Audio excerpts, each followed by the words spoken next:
All right, it's the end of the session. This is my friend Ghost, and this is Ghost's Roadmap to Success.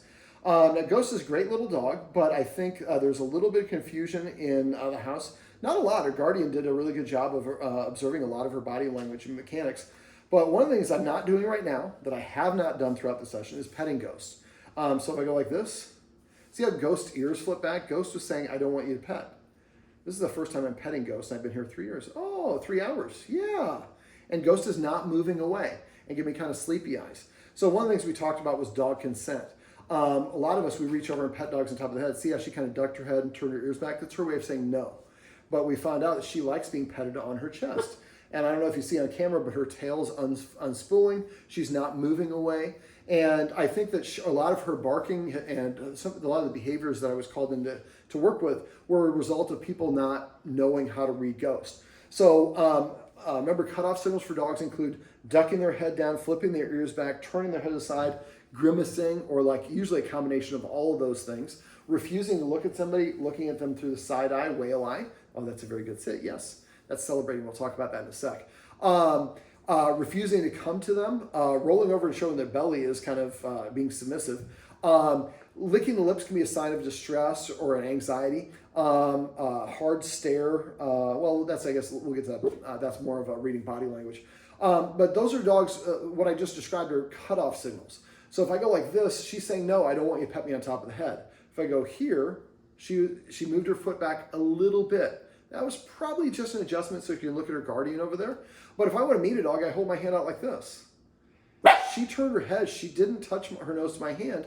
That's my way of saying, would you like me to pet you? And she said no. And my job is to respect that. So the guardian knows to look out for these things now. And when you're meeting new people, remember, direct eye contact is a challenge. I'm going to stop you from barking by distracting. Direct eye contact is a challenge. You see her eyes. She has really pretty eyes. But big, open, unblinking eyes, that's kind of not usually a good thing. Dogs getting stiff and still or staring. A lot of times they go like this. They're like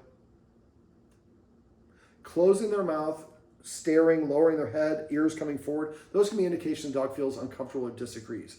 So for Ghost, she has kind of a curly tail. If her guardian sees the tail kind of unwind, that's a good indication that she feels relaxed. When she really likes someone, her whole rear end wags. And that's a lot of dogs. It's not just the tail wagging, it's the whole butt wagging.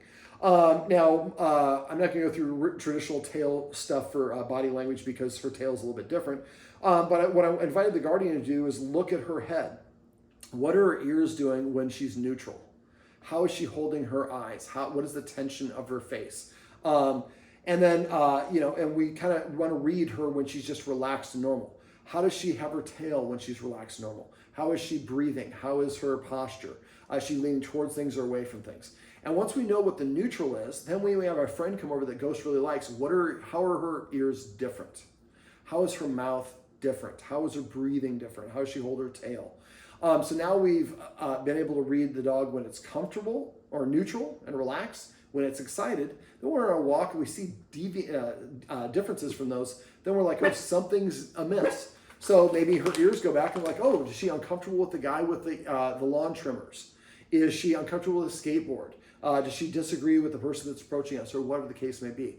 So most of the time, if we can learn to read our dog's body language and we recognize the dog's uncomfortable and we increase the distance between them and whatever it is, the dog does not need to. And this makes Ghost feel more comfortable because my mom is taking care of the situation for me. I don't have to bark at make things that I don't like go away. As soon as I say I don't like them, my mom takes care of that situation for me.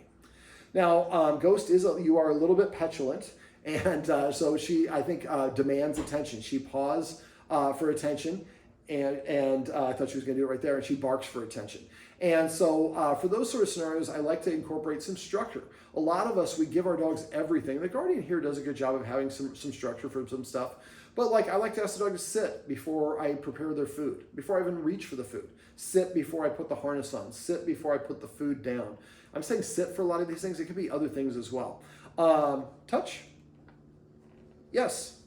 It's one of the lessons we went over, although your word is boop. Boop. We'll talk about marker words and why that was important. Not rewarding when your dog doesn't do what you want is a really important part of dog training. So I asked the guardian to kind of get in the habit of incorporating some structures. Sit before I open the door. Sit at corners. The more that Ghost practice listening to mom and has some rules and some limitations, that helps her not bark so much, not jump up so much, and just kind of adopt more of what I call a follower mindset. My goal is to achieve a healthy leader-follower dynamic. All right, so let me back up and start at the beginning. So first thing we went over was a marker word. So I didn't tell this to the guardian. She's listening off camera. So after I leave in about an hour, I want her to walk around in place and say, yes, treat. Yes, treat. We say yes first. We give the treat second. They're right on top of each other, but they're not commingling. It's not yes as I give the treat. Yes, then I give the treat. So walk around your house doing this. You want to do this for with about 6 to 12 treats, maybe about 3 to 4 different times with the yes. Same thing with the clicker. And so you're going to do this maybe 8 or 10 times total with about 10 treats each time. And after a while, now Ghost starts associating. I hear the click or I hear yes. That means I did something good. I'm about to get hooked up with a reward. Your reward could be a pet. It could be a treat. It could be rolling the ball, whatever Ghost finds rewarding. But usually pets and treats are the things that we're going to reward the most. Now, we also went over a hand targeting exercise, and that's basically just teaching Ghost to touch her nose to my hand. That's what I was doing earlier that she didn't do. So, yeah, she got close. She got so close, I anticipated, I said it. That's the beauty of the marker word is we only say it when the dog does the action. If she doesn't do it and I say the marker word or I reward her, that's actually confusing for dogs. So let's do it again. I'm going to chop a little closer. Yes, it was a very light touch, but she did it. Yes, she licked. I'll give her credit for that. So we went over hand targeting. I'd like you to eventually chop a little bit further away. Eventually I want her to take a step and then multiple steps. Yes. And remember, keep your hand frozen and put the treat on your hand. Don't take your hand away and give her the treat. Let's do one more. Yeah, you see the treats. So kind of keep the treats away. Yes. And then put the treats on that frozen hand. So I have a video for this. If I forget to link it above, let me know and I'll be happy to add it in for you. Now we also went over when to add the cue. We shouldn't say the cue unless we're certain 90% certain the dog's going to do it. So when I usually do this exercise, Ghost is a little bit, because I think it likes to shake, so it makes it a little bit harder. So I usually go here, yes. Then here, I do 3 or 4 or 5. And when Ghost is doing it very easily, then I would say, boop, then chop my hand, yes, and then the dog gets the reward. So remember, there's 4 components to a cue or a command word. The cue, sit. The action, the dog sitting. The marker word, yes, or a click. And then the final thing, the reward. But when we're teaching a dog, we actually teach the cue last. We don't incorporate in the cue until it's easy to get the dog to do the exercise. Then we say the cue before we chop, before we invite the dog, before whatever the action is if I'm throwing the treat. All right, so what else did we go over, Ghost? Let me see. We went over, next we went over one of my favorite lessons, which is I call celebrating. A lot of dog trainers call this capturing, but basically what it is rewarding Ghost when she offers the behaviors that we find desirable on her own. Yes, that's celebrating right there. I did not ask her to lay down, but I find that a desirable behavior. I said yes as soon as she achieved it, and now I'm petting her. And the fact that she's letting me and she's giving me her back tells me that she's comfortable with me now. So I want you to reward her coming to you, sitting, laying down, going to her dog bed. If you want to say happy hour or cocktails and she drinks water, wait for her to drink water, say yes afterwards and pet her. And after a while, when you anticipate she's going to do it, say the cue first. Happy hour, she goes and drinks the water, you say yes and scratch her bottom or whatever it is. Yes, I know. And then eventually you have a dog that drinks when you say happy hour and makes all your friends happy. Celebrating is hard for one person, so you might put little post-it notes around your house. Just remember, celebrate the things you want. Make a list of the things that you want to reward her for. A lot of my clients don't teach their dog what they want the dog to do, and we give a lot of attention for the things we don't want the dog doing, and that actually rewards the dog for doing the thing we want, because for dogs, all attention is rewarding. So the flip side of that is something I call the manners lesson, which is basically if Ghost barks at the guardian or paws at her for attention, I'm going to have the guardian say, down, 1, 2. She has 2 seconds. If she did it, I would have said yes, and I would have given her a pet or a treat. She didn't do it, that's fine. I'm going to go back to reading a book. I'm going to watch TV, check my emails, do whatever it is that you were doing before. Playing hard to get works great for dating, yes. It works great for dog training as well. And these things are complementary. I asked her to lay down. She chose not to. And so that's fine. I just kept on talking to the camera. She did it on her own. I said yes to let her know that's what I wanted. And then she got a pet. After a while, these things will become complementary. You won't even realize it. Your dog walks up to you, say yes, and pat them under the chin, or they demand attention, you say yes, and the dog recognizes, if I do what my human asks, I'm going to get attention. If I don't do what my human wants, my human isn't going to do a darn thing. And that motivates me to want to do it the next time. All right, we also talked about the importance of having some, or importance of exercise. The Guardian here walks her twice a day. I don't think she's a super high energy dog.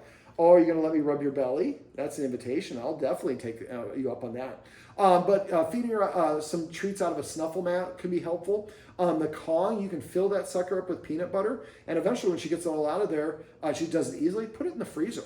I like to have a couple Kongs in my freezer so I have a guest comes over. And my dogs like to jump up, so I give them something else to do. We'll get to cooking in the corner here in a minute. Let me see.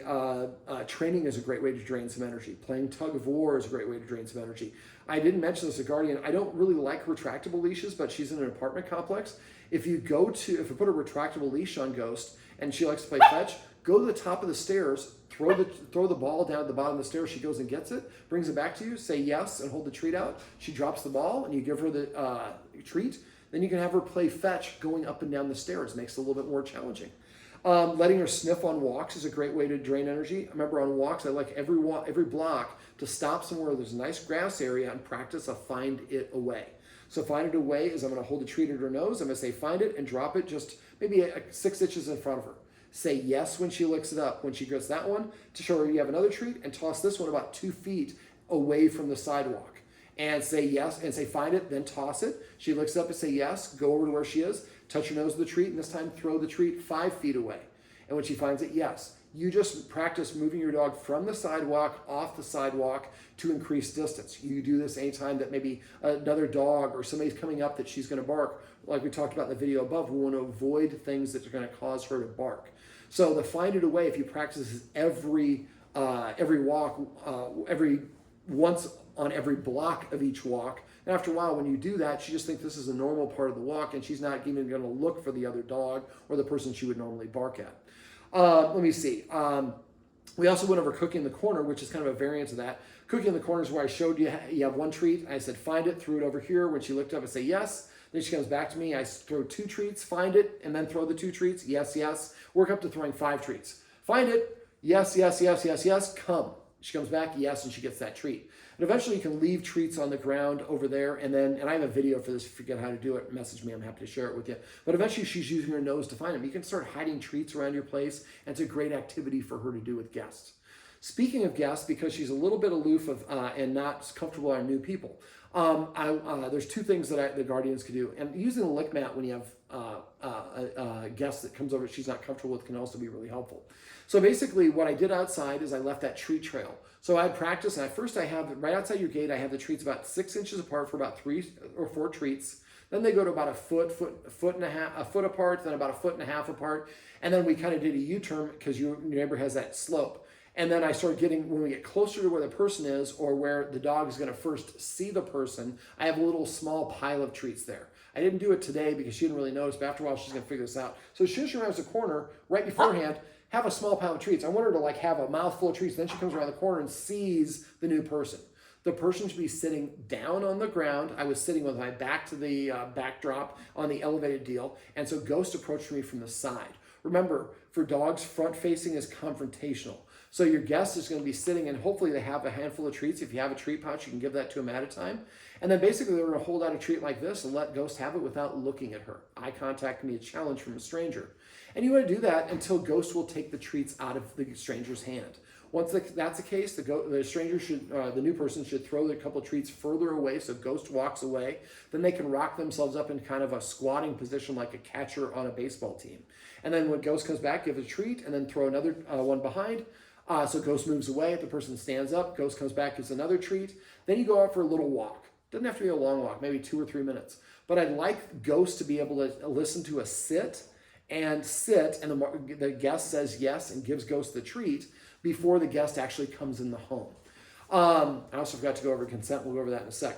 I guess we did go over that. So basically, when you get to the door, have the person tell Ghost to sit. She won't sit, that's okay. You can give her a treat outside. And as soon as the person comes in the door, they should give a treat. As soon as you come inside, it changes things.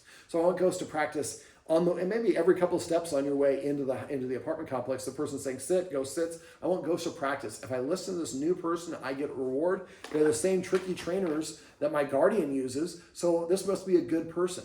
And we get to the door, we practice there. Once we come inside, we practice there as well. Now, when I came in, she was doing some petulant barking. I think she was saying, just give me some more treats, damn it. And that's, again, when we're going to ask her to sit or to lay down. If she does it, we're going to reward her with a treat. All right, now the other thing, the game that I was playing with her was a good game for the 2 games that the guests could do. So what I did is when Ghost looked at me in the eyes, I said yes, and I threw a treat behind her. She scurried off to get it. When she licked it up, I said yes, and while she was over there, she looked back at me, I said yes, and I threw the treat on this side of her. So I'm throwing the treat behind the dog to increase the distance. What happens is the dog starts coming close to the person who's throwing the treat. She's now choosing to come to me versus me coming to her. Now, if you're a guest that's coming to visit and you're going to watch this video, when you come in, you should completely ignore Ghost. When a ghost comes up to sniff you, don't move. Don't try to pet her. Don't talk to her. Just hold still. Let her sniff you. Be passive. When she's comfortable and she walks away, then you can offer her a treat and ask her to sit or whatever. If she doesn't want to or she moves a couple of feet away, that's her way of saying, I don't feel comfortable sitting this close to you, which is fine. She's telling you how she feels. That's okay. Recognizing how she feels, respecting how she feels is going to make her feel more comfortable and confident around that person. Like I said, I just petted her for the first time you saw at the beginning of this video. And because I hadn't petted her for 3 hours I was here, she trusted me. So basically you can have the guests play that game with, and you can use your kibble. I guess you feed better food, but you can use just treats. And so the guest is throwing the treats to this side and this side back and forth. And when she comes close, ask her to sit. Or if not, just taking treats out of the hand is great. Let me see. For consent, when I want to meet a dog, I just hold my hand out. I don't stick it in their face. I hold my hand out. If the dog comes over and touches or nose my hand, then I would tell them, Ghost prefers being petted on her chest. But for Ghost, the other thing that your guests could do is play the hand targeting game. When you have friends come over, show them how to do the hand targeting game. So now you got to have a guest sitting at your kitchen table. You're over here, and you say, boop. She runs over and touches her nose here. Your guest says boop. She runs over there. So she's practicing going back and forth, and she's choosing to do it. Again, we know we have her consent. Let me think. Trying to think if there's anything else we want to go over. Do you have anything you want me to... Do you leave food out all the time? No. Just for, she gets an hour or 2 to eat it, and then I pick it up. Okay. In the wild, dogs spend up to 90% of their time looking for food. So what I do is I put the food down. I invite the dog to come and eat it. Now, some dogs are social eaters. They need us to eat it with them. Not their food, but just whatever you want. And then if she walks away, in the wild, if she killed a little mouse and said, I'm going to walk up to the Hollywood sign and come back and then work my appetite, a cat or something is going to come and take the food. So it's not normal for a dog to leave food and have it available, and we reduce its value. Food is the most important activity for dogs. Because of the barking and whatnot, I would put it down, invite her to eat. As soon as she walks away, it's okay. She doesn't have to eat. LA, we got to keep a trim figure. So when she walks away, dump the food empty, put it back in a container, put it back in the fridge. You have a refrigerator food, right? And then put the empty bowl back down. 90% of the time, they'll come and lick the empty bowl. I like to say for dogs, eating food is like driving on the 405 freeway. When there's no one ahead of you, you go as fast as your car could possibly go because it's going to be stop and go traffic in a half a mile anyways. So when the food disappears, it's not going to be there for an hour?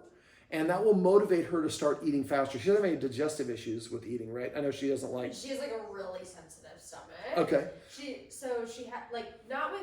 She doesn't, I wouldn't say she's digestive issues with her eating, but she just has a very sensitive... So dogs often then have very sensitive or have problems with eating. A lot of times it's stress. Yeah. So more rules and structure can help dogs feel more comfortable and confident. So I would probably, again, you're not mad. We're just dumping it out and we're doing exactly what would happen in the wild. So if she left some food there, a coyote or something is going to come and eat it. She's going to have to find something later on. Usually it takes 2 to 3 days, but by the 3rd day, you put the food down, the dog is going to eat it because it recognizes it's not going to be there later. Mm-hmm. What do you normally feed her, twice a day? Mm-hmm. So I'd feed her twice a day, yes. And if she's sad. Yeah. And so if she doesn't, she chooses to eat, that's fine. But eventually hunger becomes your ally. Now, the one thing I'm loving is we've heard a couple sounds while we've done this video, and she has not barked at them. Now, I think she's probably tired because I've been here for a while. Yes. But having food is the most important activity for dogs. So I'm glad I mentioned this. Yeah. I would definitely start doing that. It's not punishing your dog. You're just saying you need to eat when it's time to eat. which can provide her with that regularity and have comfort in making her understand my guardian, the J woman, is in charge of everything, and she's going to make sure everything runs tick-tock, and I can feel comfortable. I don't have to bark at sounds outside because Jay is going to handle that for me. All right, yes. Remember, if the dog's body mechanic, she's going to be facing people that she feels uncomfortable with. If she's going to sit, she's going to probably move farther away. When she starts turning and laying down sideways, right now she's laying down off camera with her back to me. She's facing this way, her head is here and her butt is here. So she's essentially saying, I don't consider you to be a threat. So when you have a guest come over and she starts offering those sort of things, she feels more comfortable. The last thing, we talked about counter conditioning in the video above, but you can do a variant of what I was doing. So if I'm going to get up as a guest, I would have your guest get up and move fluidly, like you're underwater. Not slow, but not herky-jerky, quick movements. And have a bunch of treats. I'm going to give you one other little tip before I leave, if that wraps us up. So I like maybe lean, I'm not going to do it now because the guardian's not here, but if she's sitting here with a treat, Ghost is looking at me, I would lean forward, she gives a treat. I lift my butt up off the couch a little bit. That's a hard position to hold. Good for your quads. She gets another treat. I stand up fully. She gets another treat. I take one step. She gets another treat. So when David moves around, I get a treat after each action. Now, one last little thing for barking. We sometimes do something called incompatible behaviors. Two things, actually. So I would celebrate when she picks up objects. I say snag, and my dog goes and grabs something with their mouth. Well, if I have something in my mouth, I cannot bark. And if you get a dog, do you have any toys that have a squeaker? Yeah. She can go around and squeak, and it's an analog for the barking, but it's a lot more friendly for your neighbors. And some dogs do bark when it has in their mouth, but they're expressing themselves. She does that when she's excited. Okay, so I would reward that. She picks something up, yes, and scratch her bottom. Don't give her a treat because she's going to drop it. But eventually, we anticipate she's going to do it. Say snag or grab or whatever the word is you want to use. So eventually, a guest comes over, you say snag. She goes over and grabs the little heart and runs around squeaking it. So that's another. She does that with like the guests that she's comfortable. That she likes, yeah, she's showing off. Now, if you're a guest and she brings something to you, sometimes when we buy a new car, we want to show off the new car. We don't want other people driving a new car. So when she comes over, sometimes the guests are like, I try to take it away. She's like, no, I just want you to covet what I have. That's okay. Sometimes they want to come over and give you their gift. That means they really like you and they want you to have it. Sometimes they want you to play tug of war, or sometimes they want you to throw it. There are different capacities, so don't always assume if a dog comes to you, it wants you to grab the thing out of their mouth. The last little trick that I learned is I get a spoon with either peanut butter or cream cheese on it. And if the spoon's here, I can get the dog licking and looking whatever direction I want. So I had a dog named Zeke that was surrendered to me that was really fearful, and he barked like crazy. So I would have somebody over here on the far side of the house when people came in, and we're licking the spoon before the person comes in. Person coming in, he's getting those feel-good endorphins, and it takes him longer to lick that spoon, especially if you've had it in the freezer. So now the person comes in, licking. I'm practicing not barking as somebody comes through the door. So if you find it, I haven't been able to find them. There's some, Costco or Sam's or one of them has like almost this mayonnaise packet that you see like the craft services table. They'll have, don't use mayo, but they'll have cream cheese. Yeah. If you have those are nice things to have on walks, so you can kind of gradually feed more and more of that out when she's out and about and you don't have your access to your freezer. But using that can be, again, we want to practice avoiding unwanted behaviors. All right, you give me nice sleepy eyes. You want to come over here and get a treat and we'll sign this one off? Yeah. You gotta come here all the way. I'll put it right there, Ghost. She's trying to use the force. She's like, why don't you come over and give me that treat? She's moving slow. Also moving slow can be a warning as well. Well, this is my buddy Ghost. Sit. Yes, this is Ghost, and this is Ghost's Roadmap to Success. Remember, everything you do trains your dog, only sometimes you mean it.